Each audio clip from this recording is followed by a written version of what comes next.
Welcome to Lesson 2 of Section 5 of the BJCP Training Program by the Brewers Anonymous Homebrew Club.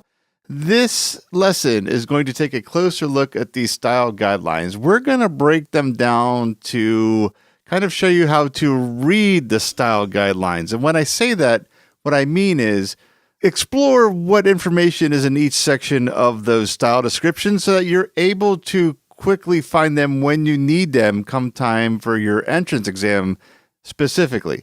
You, of course, need to reference them when you're judging as well, but when you get a specific question about a specific component, about a specific style in your entrance exam, chances are one of the open books you're going to have in that open book portion is the style guidelines, and knowing where that particular section lies within a style should help you quickly find it and get the answer you need. So let's get started. I'm going to start by going through the first few pages, not in great detail, just to let you know what they are. The first 3 pages start off with the table of contents, and that's going to be very important in both judging and your exam. If you have a style you're going to judge or a style you have a question on, you want to know what page to turn to. So those are the first 3 pages after the cover, of course.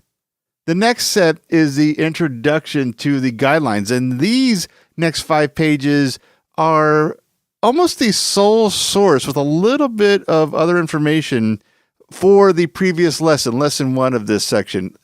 So even though we've covered these pages in a previous lesson, it's still worth taking a look at to get a better idea of what the guidelines are and what they do for judging and for the certification preparation process. Now, the next 4 pages, we're not going to get into too much. We'll cover the information in there kind of laterally, but the biggest component in this that I think is worth reviewing is the glossary, especially if you're new to judging and new to the guidelines. There are some terms that may be used in the guidelines that either you're not familiar with or you know with another term. There are several words used to describe the same thing, of course. This will narrow down what words and specific language, or specific words rather, that they use in the guidelines that could benefit you in finding, again, the information and interpreting the information within the styles. After that, the last 2 pages of these 14 introduction pages are the breakdown of the tags, and I mentioned this before in the previous lesson. Although conceptually I understand what they're doing and they do seem well organized, I have not found a way to utilize them in the formats that were given for these guidelines. Now, that could just be me. If you know a way to utilize these, I'd love to hear it. You can drop me an email and let me know. But I won't be referring to tags anymore in this lesson. But I did want to point out that does wrap up these last 14 pages. And these 14 pages are easy to identify. They're marked with Roman numerals. When we get to the numbered pages, that's when we are now into the actual style guideline descriptions. So now to help break down these style entries, we are going to take a look at a style I am very familiar with, American Pale Ale. I'm very familiar with it, brewing, judging, and drinking for that matter. In fact, just to hammer that home, I'm just a couple days removed from doing my fair share of a 23 entry pale ale flight. Well, it wasn't a single flight. It was split between several judges. So I've just judged this and had, as I said, my fair share of this style very recently. So apologies for the 2 shots on here. The American Pale Ale entry does go over 2 pages. They don't all, but some do. And maybe it's good to point out that if you're not seeing the information you're looking for on the page, it might be on the next page. So maybe it's actually to our benefit that this one covers 2 pages. So, all right, to get started, American Pale Ale is a subcategory of Category 18, and every category does have a bit of a description. In this case, this one reads, this category contains modern American ales of average strength and light color that are moderately malt to moderately bitter. Now, it's very unlikely you'll get a question that refers to the category descriptions, but there is always that slight possibility. So I wanted to point out that each of these categories do have their own brief description. Now, going into the substyles specifically, and again, we are talking about 18B American Pale Ale, it starts with an overall impression. These are the same 2 words that are on the final section of a beer score sheet, so you may recognize that phrase. They are different, however. In this case, this starts off our entry. It's kind of a bird's eye, almost broad stroke, but a little finer than that, description of the substyle, and then we're going to go and break down each component. On a score sheet, you've already evaluated each component, and then at the end, you are describing what you've evaluated, which is very different from describing what the style should be. You're going to add what is outstanding in the style, what falls short, any flaws you have, how to possibly remedy them, and what could be done to improve the beer. As you can see from this overall description, that's very different. In this case, it reads, an average strength, hop-forward, pale American craft beer with sufficient supporting malt to make the beer balanced and drinkable. A clean hop presence that can reflect classic or modern American or New World hop varieties with a wide range of characteristics.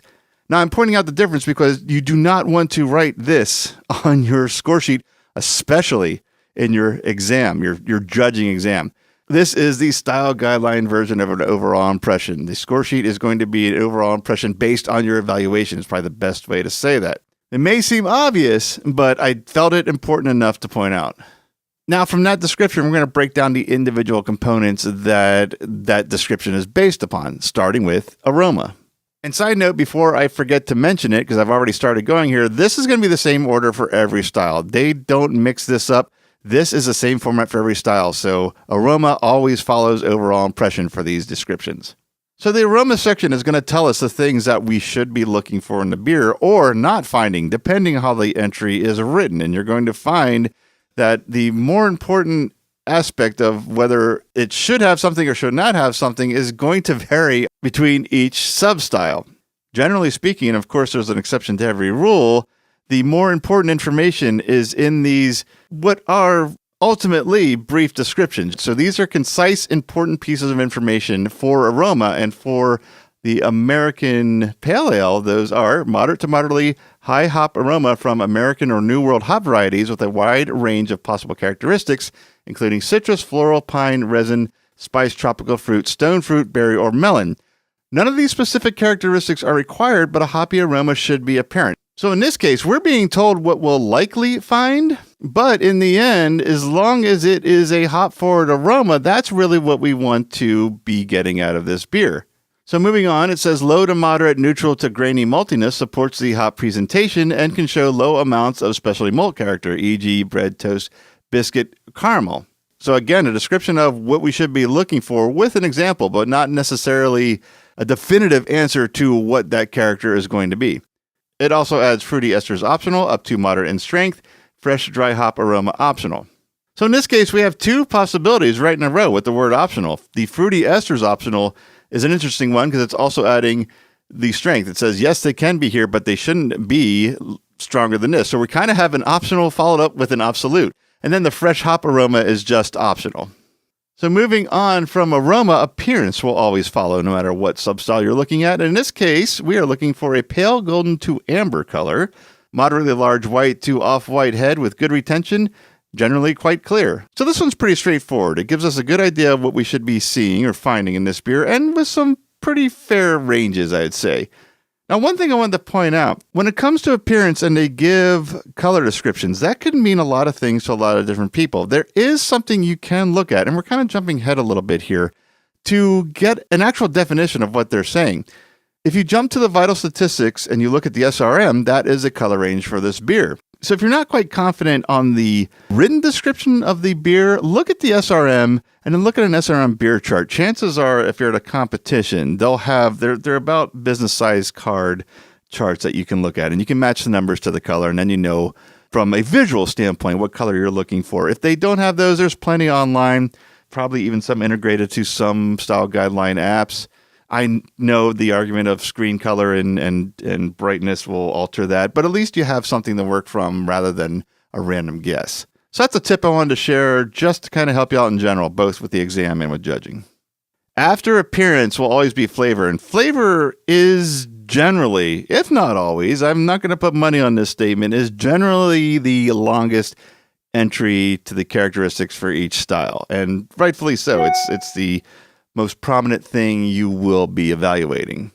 And the flavor description works the same way as aroma. The important aspects are going to be listed. It's going to give you an idea of what you should find. And it's also going to give you some optionals, possibly along with some absolutes when it comes to the style. Again, everyone's going to be different, but let's take a look at this one. This for American Pale Ale starts off with hop and malt characteristics similar to aroma.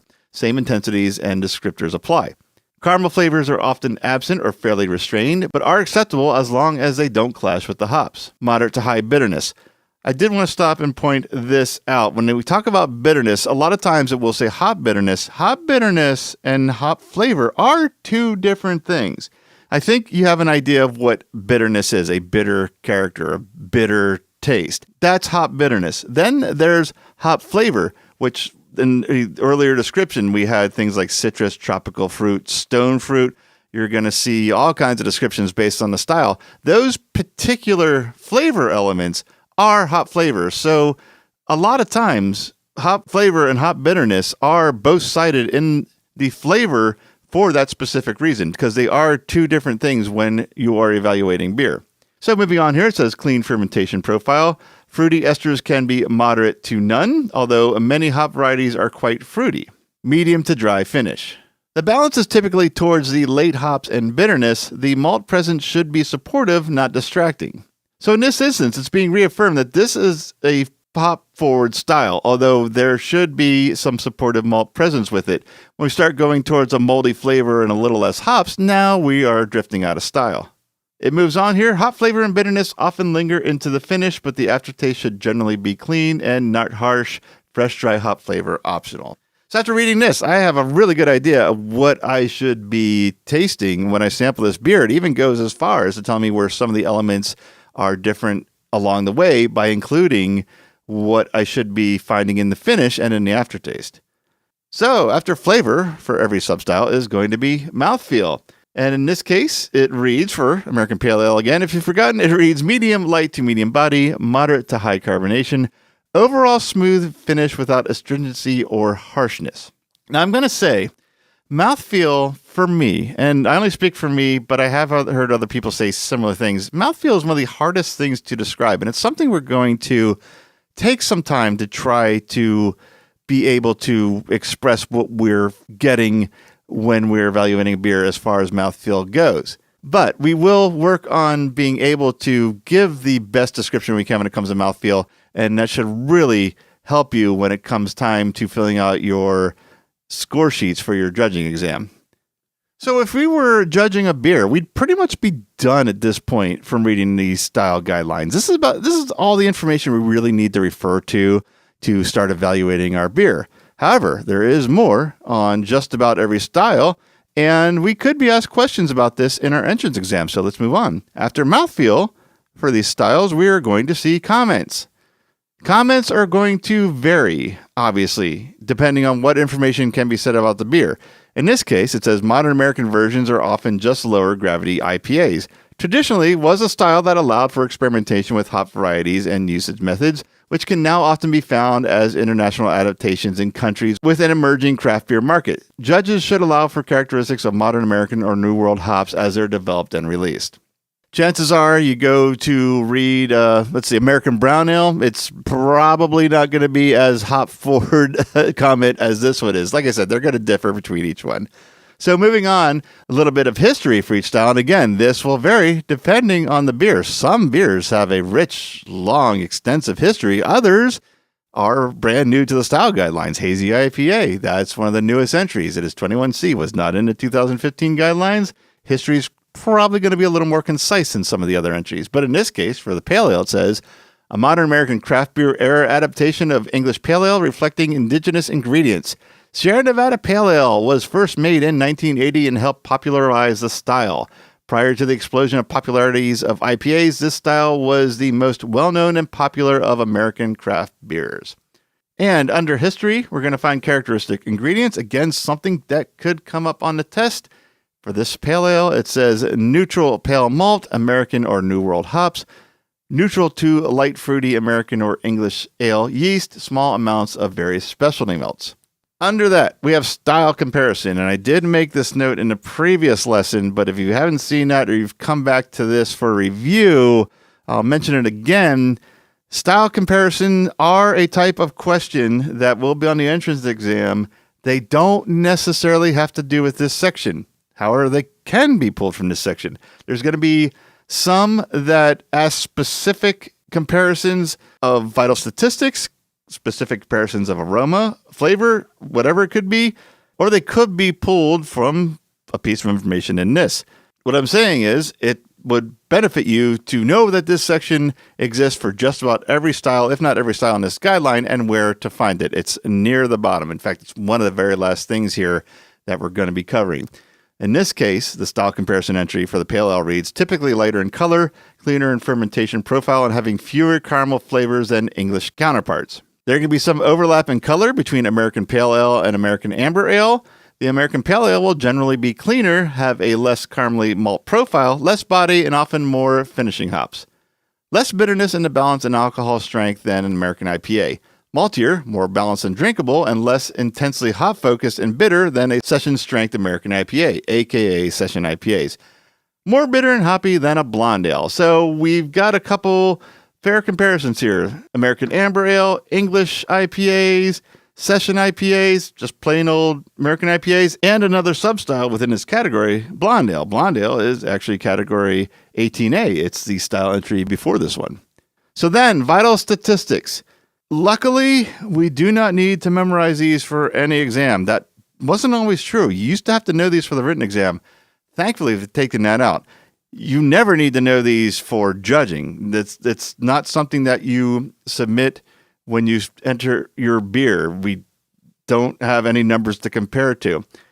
For the entrance exam, I can almost guarantee, again, since they're randomly pulled questions, I can almost guarantee you're going to have a question that refers to this. So knowing where to find these, knowing that these are the, I think, technically third to last thing. It's the second to last thing we're going to talk about here, but technically third to last thing under every style description, is going to be to your benefit. So you know to find the title of the substyle and jump to the bottom and get the number you need for the answer you need for your exam and save yourself what are precious seconds in that entrance exam.